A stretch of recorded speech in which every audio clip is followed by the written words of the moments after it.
মই প্ৰথমতে অসমৰ মুখ্যমন্ত্ৰী ডক্টৰ হিমন্ত বিশ্ব শৰ্মা ডাঙৰীয়াক মই ধন্যবাদ জনাম। সেইকাৰণে ধন্যবাদ জনাম তেখেতে এই মাংসটো নিষিদ্ধ কৰিছে।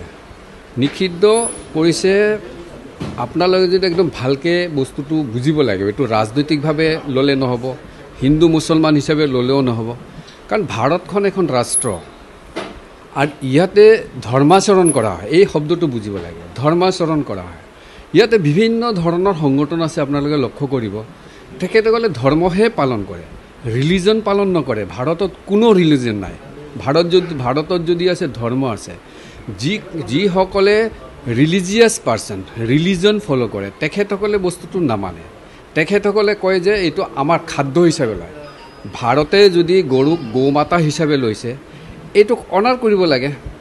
কাৰণ এইটো যদি আমি অনাৰ কৰোঁ, সেই ৰাষ্ট্ৰীয়ত্বই অস্বীকাৰ কৰা হয়। সেই ৰাষ্ট্ৰীয়ত্ব অস্বীকাৰ কৰিব নালাগে নহয়। তেখেতসকলে কিয় ভাবে?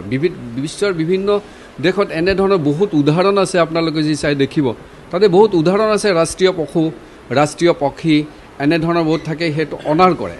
তো গৰু যদি আমি অনাৰ কৰোঁ, গৰুক যদি আমি মা হিচাপে মানো, কিয় বেলেগ সম্প্ৰদায়ৰ মানুহ মানিব নালাগে? এইটো মানিব লাগে। আৰু সেইটো আমি ধৰ্মীয় হাৰ্ট বুলি যিটো কওঁ, ধৰ্মীয় হাৰ্টটো কৰিব নালাগে।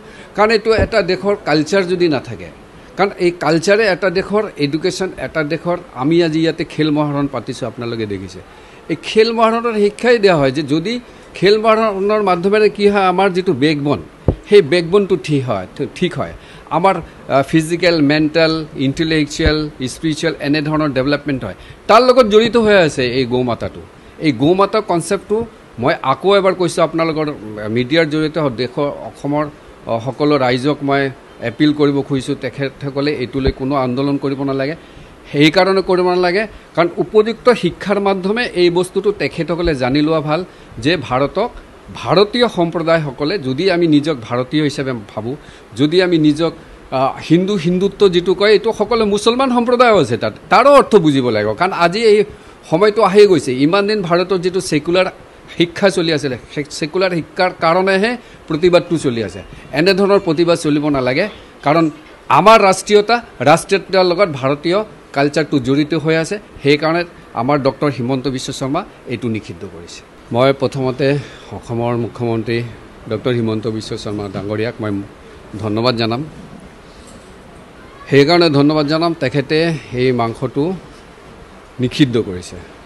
নিষিদ্ধ কৰিছে আপোনালোকে যদি একদম ভালকৈ বস্তুটো বুজিব লাগিব। এইটো ৰাজনৈতিকভাৱে ল'লে নহ'ব, হিন্দু মুছলমান হিচাপে ল'লেও নহ'ব, কাৰণ ভাৰতখন এখন ৰাষ্ট্ৰ আৰু ইয়াতে ধৰ্মাচৰণ কৰা হয়। এই শব্দটো বুজিব লাগে, ধৰ্মাচৰণ কৰা হয়। ইয়াতে বিভিন্ন ধৰণৰ সংগঠন আছে, আপোনালোকে লক্ষ্য কৰিব। তেখেতসকলে ধৰ্মহে পালন কৰে, ৰিলিজন পালন নকৰে। ভাৰতত কোনো ৰিলিজন নাই। ভাৰতত যদি আছে ধৰ্ম আছে।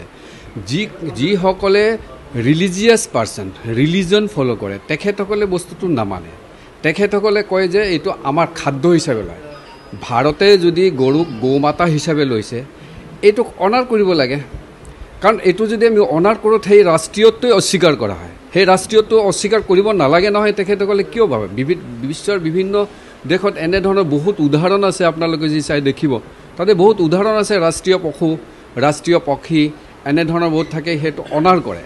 তো গৰু যদি আমি অনাৰ কৰোঁ, গৰুক যদি আমি মা হিচাপে মানো, কিয় বেলেগ সম্প্ৰদায়ৰ মানুহ মানিব নালাগে? এইটো মানিব লাগে। আৰু সেইটো আমি ধৰ্মীয় হাৰ্ট বুলি যিটো কওঁ, ধৰ্মীয় হাৰ্টটো কৰিব নালাগে।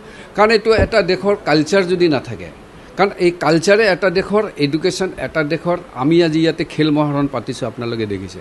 এই খেল মহাৰণৰ শিক্ষাই দিয়া হয় যে যদি খেল মহাৰণৰ মাধ্যমেৰে কি হয়, আমাৰ যিটো বেকবন, সেই বেকবনটো ঠিক হয়। আমাৰ ফিজিকেল, মেণ্টেল, ইণ্টেলেকচুৱেল, স্পিৰিচুৱেল এনেধৰণৰ ডেভেলপমেণ্ট হয়। তাৰ লগত জড়িত হৈ আছে এই গৌমাতাটো। এই গৌমাতা কনচেপ্টটো মই আকৌ এবাৰ কৈছোঁ, আপোনালোকৰ মিডিয়াৰ জৰিয়তে দেশৰ অসমৰ সকলো ৰাইজক মই এপিল কৰিব খুজিছোঁ, তেখেতসকলে এইটোলৈ কোনো আন্দোলন কৰিব নালাগে। সেইকাৰণে কৰিব নালাগে কাৰণ উপযুক্ত শিক্ষাৰ মাধ্যমে এই বস্তুটো তেখেতসকলে জানি লোৱা ভাল যে ভাৰতীয় সম্প্ৰদায়সকলে যদি আমি নিজক ভাৰতীয় হিচাপে ভাবোঁ, যদি আমি নিজক হিন্দুত্ব যিটো কয়, এইটো সকলো মুছলমান সম্প্ৰদায়ো আছে। তাৰো অৰ্থ বুজিব লাগিব। কাৰণ আজি এই সময়টো আহি গৈছে। ইমান দিন ভাৰতৰ যিটো ছেকুলাৰ শিক্ষা চলি আছিলে সেকুলাৰ শিক্ষাৰ কাৰণেহে প্ৰতিবাদটো চলি আছে এনেধৰণৰ প্ৰতিবাদ চলিব নালাগে কাৰণ আমাৰ ৰাষ্ট্ৰীয়তাৰ লগত ভাৰতীয় কালচাৰটো জড়িত হৈ আছে সেইকাৰণে আমাৰ ডক্টৰ হিমন্ত বিশ্ব শৰ্মা এইটো নিষিদ্ধ কৰিছে